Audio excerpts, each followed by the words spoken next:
سوال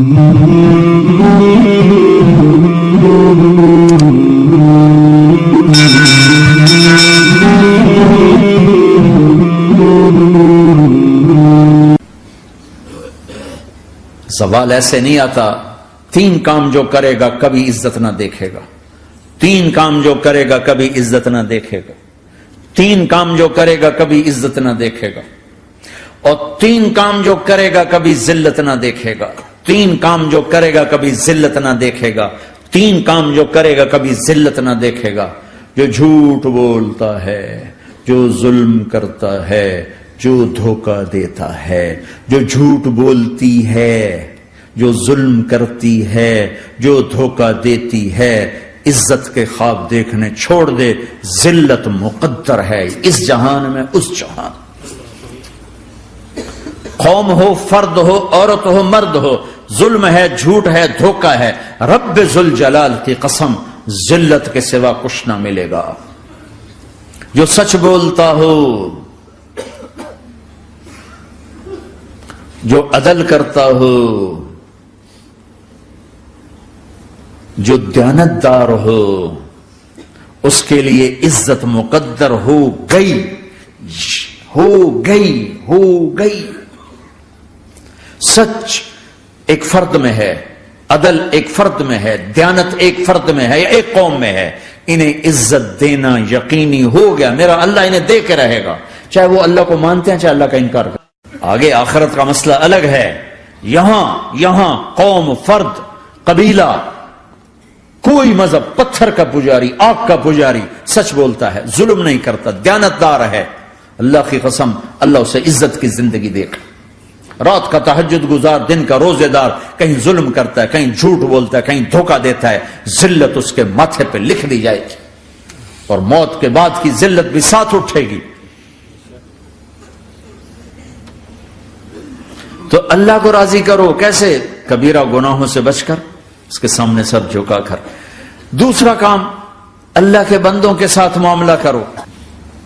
سارا معاملہ دو حدیثوں میں بتا دیتا ہوں، دو حدیثوں کہ یہ دو کام کر لو، ساری دنیا کے محبوب بن جاؤ گے، تمہارے گھر جنت بن جائیں گے، بیوی میں محبت قائم ہو جائے گی، ساس بہو میں محبت ہو جائے گی، باپ بیٹے میں محبت ہو جائے گی، ماں بیٹی میں محبت ہو جائے گی، بھائی بھائی میں محبت ہو جائے گی۔ تو کام کر لو، ان دو میں سب کچھ چھپا ہوا ہے۔ میرے نبی نے فرمایا، معاذ الا انبئک بملاک ھذا کلہ، پوری حدیث۔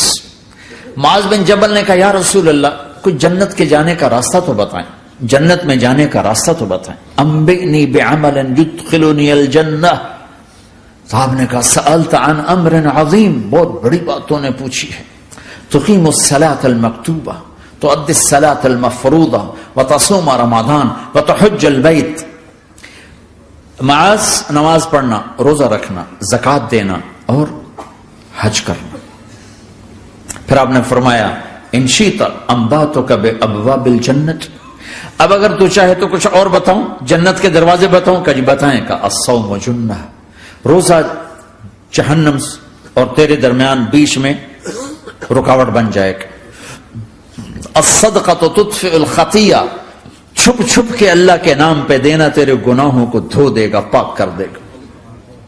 وقیام الرجل فی جوف اللیل ابتغاء وجہ اللہ، اور رات کے اندھیرے میں کھڑے ہو کر اللہ سے باتیں کرنا، دو نفلی پڑھ لیا کرو، کسی مرد عورت کا رات کے اندھیرے میں کھڑے ہو کے۔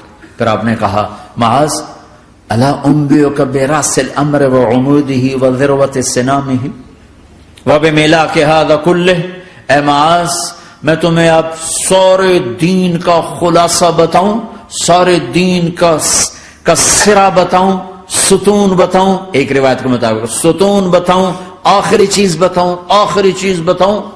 کہا جی ما ہوا جی، تو مجھے دیکھنا سارے بھائی۔ تو آپ نے اپنی زبان نکالی اور اسے یوں پکڑا،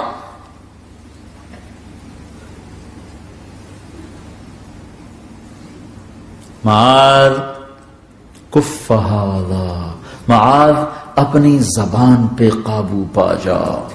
یہ میری پوری شریعت ہے، یہ پورا دین ہے. یہ کس کو سمجھایا ہے؟ معاذ کو. کیسے سمجھایا؟ جیسے چھوٹے بچے کو سمجھاتے ہیں، ایکشن کر کے. صرف اتنا بھی تو کافی تھا، بھائی زبان کی احتیاط کیا کرو. ایسے سمجھایا جیسے چھوٹا بچہ. کیوں کہ مشکل ترین کام ہے. 22 ویلر ٹرالے کو بریک لگانا آسان ہے، یہ 2 انچ کی زبان کو بریک لگاتے ہوئے سارے بریک فیل ہو جاتے ہیں. اور جتنا آج گھروں میں فساد ہے اس کے پیچھے یہ زبان ہے. اور یہ کون ہے جس کو معصوم بچے کی طرح سمجھایا ہے؟ معاذ بن جبل. اور معاذ بن جبل کون ہے؟ میرے نبی نے کہا قیامت کے دن میری امت کے علماء کا جھنڈا معاذ کے ہاتھ میں ہوگا. اور یہ کون ہے؟ میں پچھلے مئی میں گیا ہوں، یہ مئی جو گزرا ہے، اردن ہمارا اجتماع تھا تبلیغ کا. میں وہاں گیا، عمان میں آگے اربد گئے. اربد سے 18 کلومیٹر 20 کلومیٹر آگے حضرت معاذ کا مقبرہ ہے. باپ بیٹا دونوں وہاں دفن ہیں. حضرت عمر کے زمانے میں انتقال ہوا. جب میں اندر گیا تو اوپر لکھا ہوا تھا تاریخ وفات 18 ہجری.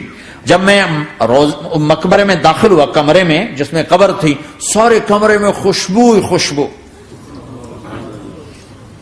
قبر پر 2-4 چادریں پڑی تھیں. مجھے خیال آیا کہ میرے خیال ہے یہ چادروں پہ خوشبو لگی ہوئی ہے، وہ خوشبو آ رہی. اس وقت میں فاتحہ پڑھ کے واپس چلا گیا، جا کے نماز پڑھی. مسجد قریب تھی، مغرب کی نماز پڑھ کے پھر دوبارہ آیا. پھر میں کھڑا ہو کے سوچ رہا ہوں یہ کیسی خوشبو ہے. تو ایک آدمی میرے پاس کھڑا تھا، میں وہ ایسے کر کے نا چادریں سونگنے کی، شاید یہ چادروں میں خوشبو لگی ہوئی ہے. ایک آدمی میرے پاس کہنے لگا جناب یہ خوشبو چادروں میں نہیں ہے، یہ اس قبر والے کی خوشبو، یہ 24 گھنٹے آتی رہتی ہے، 24 گھنٹے. پھر میں نے فزیکلی ایک ایک چادر کو سونگا، کسی ایک چادر میں کوئی خوشبو نہیں تھی. یہ وہ معاذ ہے جو 1417 سال ہو چکے ہیں مرے ہوئے اور قبر مہک رہی ہے. میں سنی سنائی نہیں بتا رہا، آنکھوں دیکھا بتا رہا ہوں. خود گیا ہوں، خود یہ مئی جو گزرا ہے. ان کو ایسے بتا جو چھوٹے بچے کو، معاذ زبان پہ قابو رکھنا. اگر زبان پہ قابو آ گیا تو میاں بیوی کی لڑائی ختم. اگر یہ تو ہو نہیں سکتا کہ اونچ نیچ نہ ہو، کبھی خامن تیز ہوگا تو بیوی زبان پہ قابو پا لے، کبھی بیوی تیز ہوگی خامن زبان پہ قابو پا لے. اگر دونوں ہی سیکھ گئے تو ان کا گھر جنت بن جائے گا. کبھی ساس اکھڑے گی تو بہو چپ کر جائے، کبھی بہو اکھڑے گی تو ساس چپ کر جائے، کبھی باپ اکھڑے گا تو بیٹا چپ کر جائے، کبھی بیٹا اکھڑے گا تو باپ چپ کر جائے. دعویٰ نہ کرے کہ میں باپ ہوں میرے آگے بولتا ہے. انسان ہے، خطا ہوتی ہے. اگر آپ بھائی یہ پیچھے نیچے مستورات بھی ہیں، اپنی زبان پہ قابو پانا سیکھ لیں. کسی کو دکھ دینے والا بول نہ بولے. المسلم من سلم المسلمون من لسانہ ویدہ. آپ نے فرمایا مسلمان ہے ہی وہ، مسلمان ہے ہی وہ جو ہاتھ اور زبان سے کسی کو دکھ نہ پہنچائے. آپ نے کہا واللہ لا یؤمن، واللہ لا یؤمن، واللہ لا یؤمن. اللہ کی قسم ایمان والا نہیں، اللہ کی قسم ایمان والا نہیں، اللہ کی قسم ایمان والا نہیں. کون؟ شراب پینے والا نہیں، نماز چھوڑنے والا نہیں، زنا کرنے والا نہیں، جوا کھیلنے والا نہیں. کون؟ الذی لا یأمن جارہ بوائقہ. جو اپنے نیبر کو تنگ کرتا ہے وہ ایمان والا نہیں، جو اپنے پڑوسی کو تنگ کرتا ہے وہ ایمان والا نہیں، جو اپنے ساتھ رہنے والے کو تنگ کرتا ہے وہ ایمان والا نہیں ہے. اپنی زبان کو میٹھے بول کا عادی بنا لو، سہنا سیکھو. ہیرا کیا ہے؟ کاربن ہے. ہیرا کاربن ہے. ہیرا کیسے بن گیا؟ ڈائمنڈ کیسے بن گیا؟ پریشر کو سہتے سہتے سہتے سہتے اللہ نے اسے ہیرا بنا دیا. اگر تم ہیرا بننا چاہتے ہو، محبوب بننا چاہتے ہو تو غصہ پینا سیکھو، زبان پہ قابو پانا سیکھو.